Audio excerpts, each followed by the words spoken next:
Hi everyone, this is Mrs. Steller and I'm going to read Chapter 9 of Friendship According to Humphrey. Mrs. Brisbane Explains. After the custodian left, I noticed something odd beside my cage. Aldo was usually good at picking up things that didn't belong in the classroom.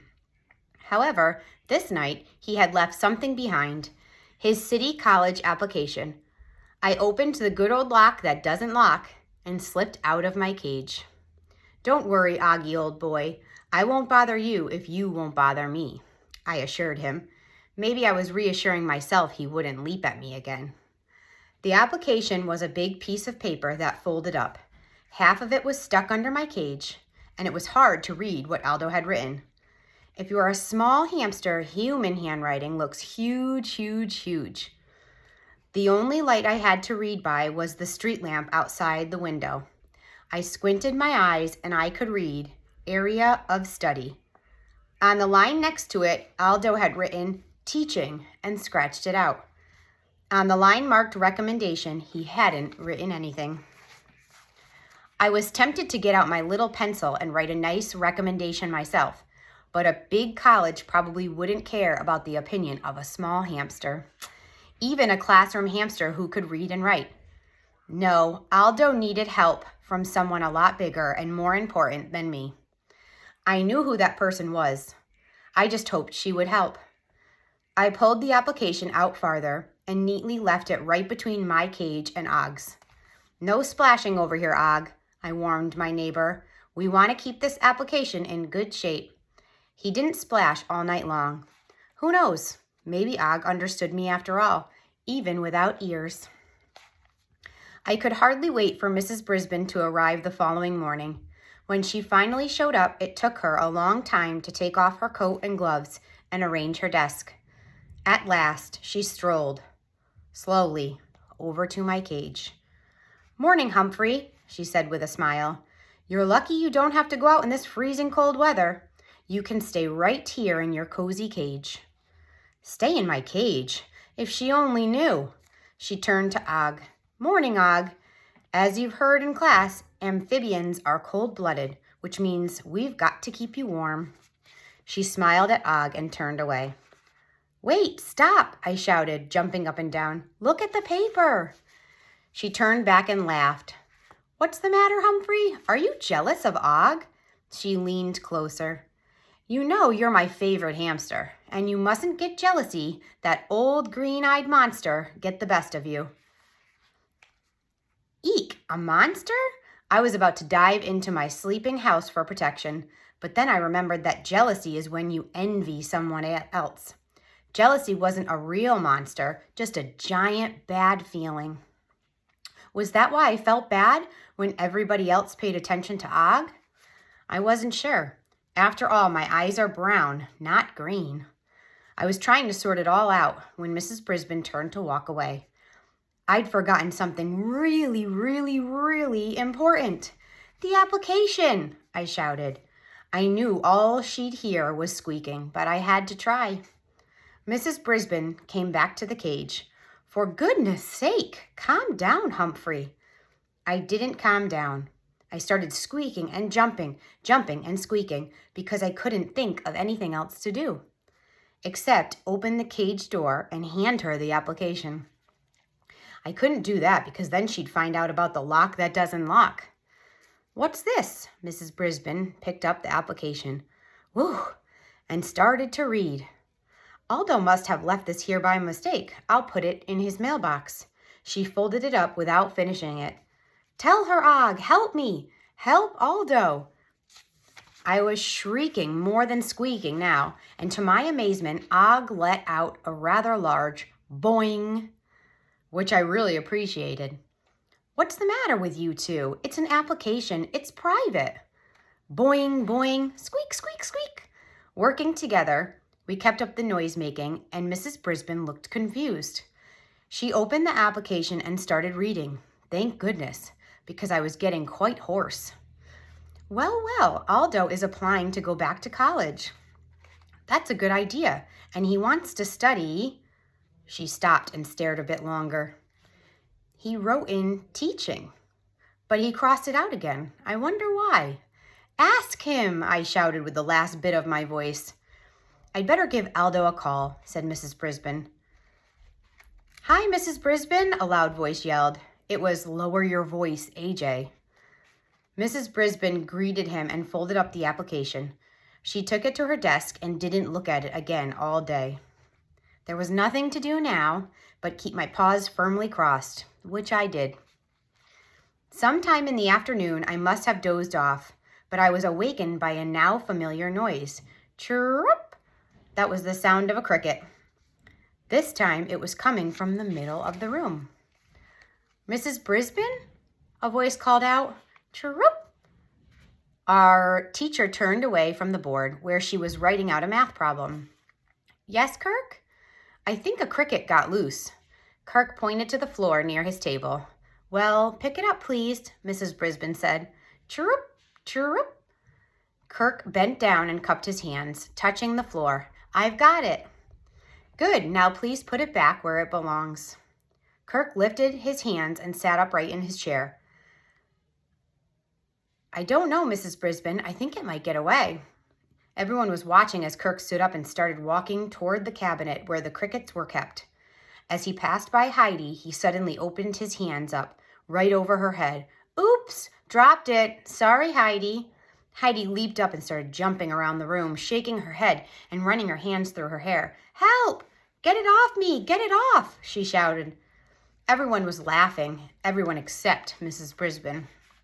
Kirk, Chen, you find that cricket, she said in a very stern tone of voice. Now. Kirk grinned. There was no cricket. I was making that noise. Heidi stopped jumping around and glared at him. Hear it? Chirrup, chirrup. Kirk really sounded like a cricket. Boy, that Heidi Hopper sure can hop, he added. Gail giggled until Heidi shot her a very angry look, then quickly covered her mouth to stop herself.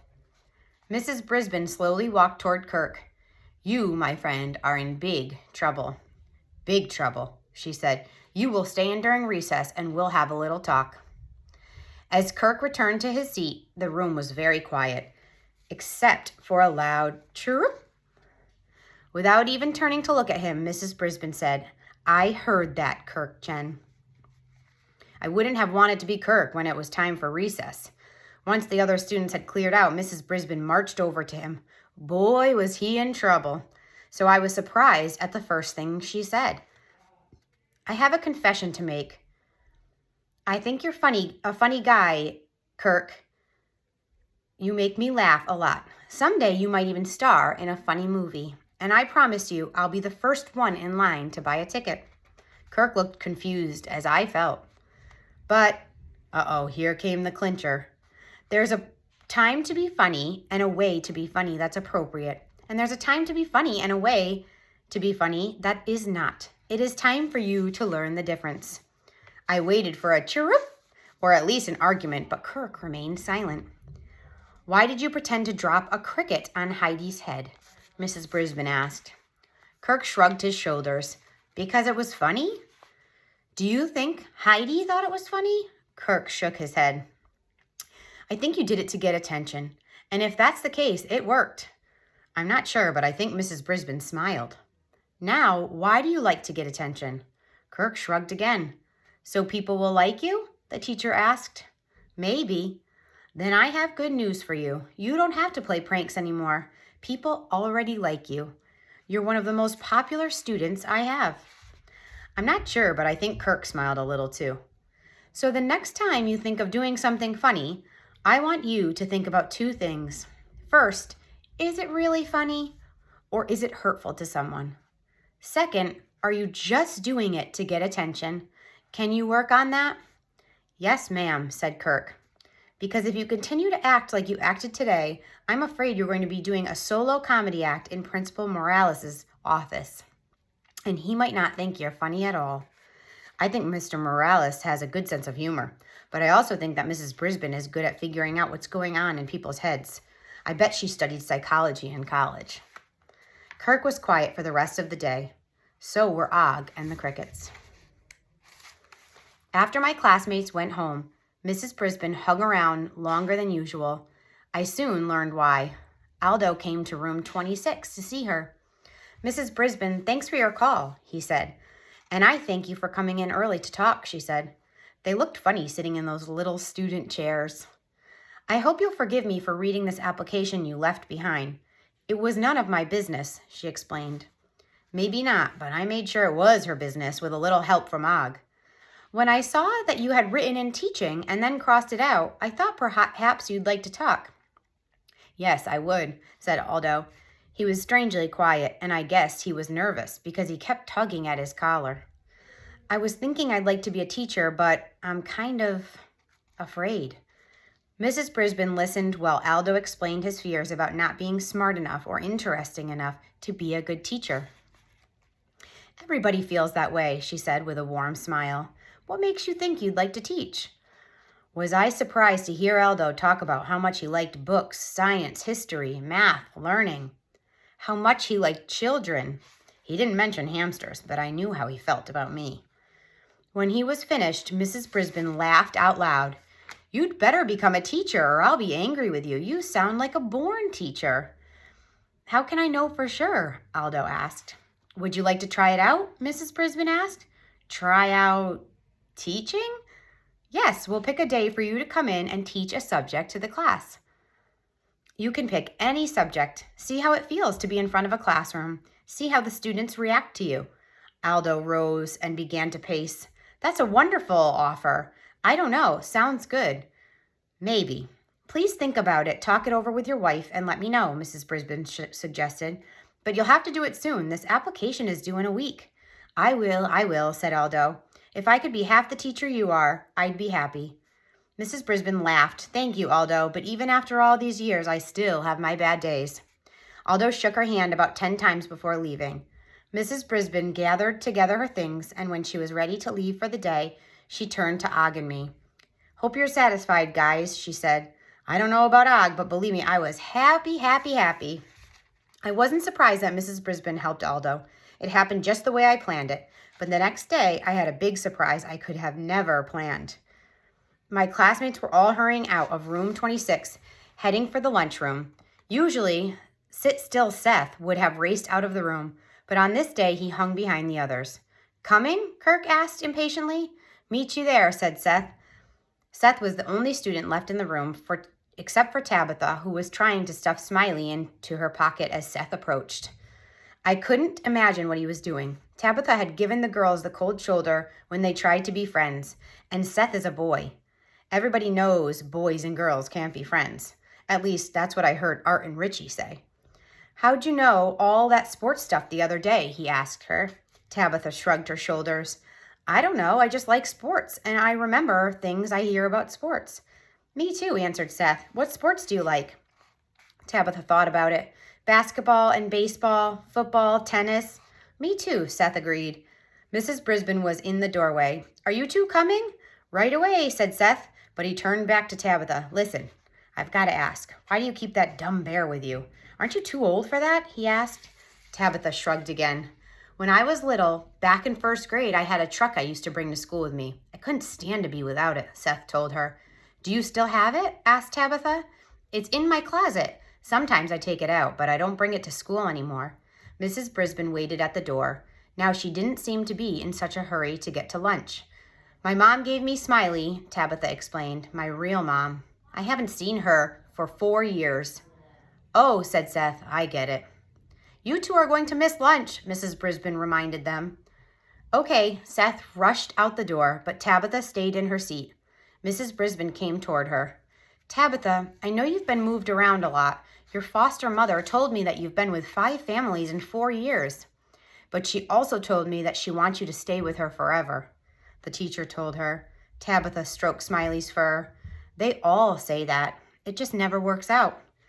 Mrs. Brisbane sat in the chair next to Tabitha, so they were eye to eye. "I don't mind having Smiley in class, but I think you'd make more friends if you left him at home. He'd be waiting for you there. You can make new friends without giving up the old ones. Don't you know that little song?" Now, Mrs. Brisbane had surprised me many times, but I almost fell off my ladder when she started to sing. Make new friends, but keep the old. One is silver and the other's gold. What a beautiful song. And Mrs. Brisbane had a nice voice, too. We were all quiet afterward until Tabitha asked, "What's the good of making friends if you're not going to stay?" A person can have many friends in her life. Even if you move on, a friend can be forever, at least in your memory. Oh, I felt a little pang somewhere close to my heart. Miss Mack was the teacher who brought me to room 26. Although she had to move on without me, she was a forever friend who would always be in my memory. Miss Mack was pure gold. "Listen to her. She's right," I squeaked. Mrs. Brisbane smiled. "Sounds like Humphrey wants to be your friend too. How would you like to take him home with you this weekend?" "I'd have to ask my mom, my foster mom. I'll call her right now while you get some lunch," said the teacher. I have to admit, Mrs. Brisbane is the best teacher in the world and also a golden friend, even if she did let Og into the classroom and make us study frogs. To like and dislike the same things, that is indeed true friendship. Sallust, Roman politician and historian. Thanks for watching.